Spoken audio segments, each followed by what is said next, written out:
মহান আল্লাহ তাআলার পক্ষ থেকে নাজিলকৃত আল কোরআন হলো আত্মিক, শারীরিক, দুনিয়াবি, পরকালীন যাবতীয় রোগের জন্য এই কোরআন হলো পরিপূর্ণ শিফা।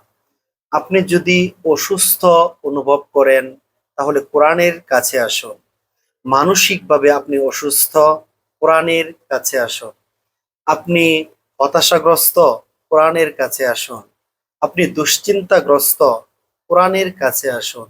যে কোনো মুহূর্তে আপনি যে অবস্থায় থাকেন না কেন, শুধু কোরআনের কাছে আসুন।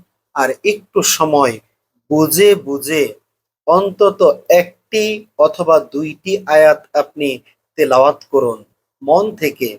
দেখবেন এই কোরআন হলো আপনার জন্য পরিপূর্ণ শিফা। আজ আমরা এই কোরআন থেকে অনেক দূরে, তাহলে আমরা কিভাবে আরোগ্য লাভ করব?